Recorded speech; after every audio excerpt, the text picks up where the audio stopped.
আমি ভবে একা, দাও হে দেখা, প্রাণ সখা রাখো পায়। হরি মন মজায়ে লুকালে কোথায়।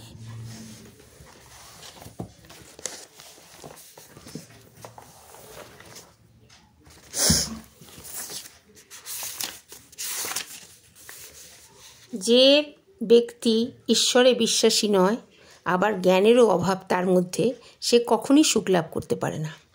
এমন অনেক মানুষ আছে একরোখা গোয়ার স্বভাবের, তাদের না আছে ঈশ্বরে বিশ্বাস আর না আছে জ্ঞান। তারা কি আদৌ সুখ কী জিনিস জানে? তাই তারা এইভাবেই জীবন কাটায়। স্বয়ং ভগবান শ্রীকৃষ্ণ আরও বলেছেন, একজন জ্ঞানী বিবেকবান মানুষ যখন কারোর কাছে সম্পর্ক রাখতে চায় না, তখন জানবেন সে কোনো না কোনোভাবে খুবই আঘাত পেয়েছে। মোহ মায়া এগুলো তাদের জন্যই হয় যার ওপর টান থাকে আর অধিকারও থাকে। কিন্তু যার ওপর অধিকার থাকে না বা তার ওপর মোহ মায়া টানও থাকে না, আর তাদের জন্য এই টান অনুভব করা কখনোই উচিত নয়। ভগবান শ্রীকৃষ্ণ একথাও বলেছেন, যাদের মন শুদ্ধ তাদের আর জন্ম নিতে হয় না। তিনি অর্জুনের উদ্দেশ্যে এই জ্ঞান প্রদান করেছিলেন যা আমরা শ্রীমদ্ ভাগবত গীতার শ্লোকের মাধ্যমে পাই। আর এই গীতা পাঠ করার অনেক মাহাত্ম্য লক্ষ্য করা যায়। এই গীতা কিছু জিনিস মেনে চলতে হয়, জীবন আনন্দময় হয়ে উঠবে। আর সেই কথাগুলো এই ভিডিওতে আজ আমি তুলে ধরব। অনেকেই কিন্তু গীতা পাঠ করেন, কিন্তু তার মূল কথাগুলো উপলব্ধি করার কারণ বা কীভাবে উপলব্ধি করেছেন সেটা কিন্তু জানি না। আর যদি সত্যি উপলব্ধি করেন তাহলে দেখবেন আপনার জীবনে কতটা পরিবর্তন আপনি নিজেই লক্ষ্য করবেন। এমন কিছু কথা ভগবান বারবার এই গীতাতে বলেছেন যা আমাদের জীবনের সাথে জুড়ে আছে। জীবনকে সহজ ও সুন্দর করার জন্য এই কথাগুলো উপলব্ধি করুন আর মনকে আনন্দে ভরিয়ে তুলুন। সমস্যা সহজেই দূর হয়ে যাবে, আপনি মনে শান্তি অনুভব করবেন। এমন কিছু কথা আছে যা আমাদের প্রতিদিন জীবনে ঘটে, সেগুলো সুন্দর করে ব্যাখ্যাও করা আছে।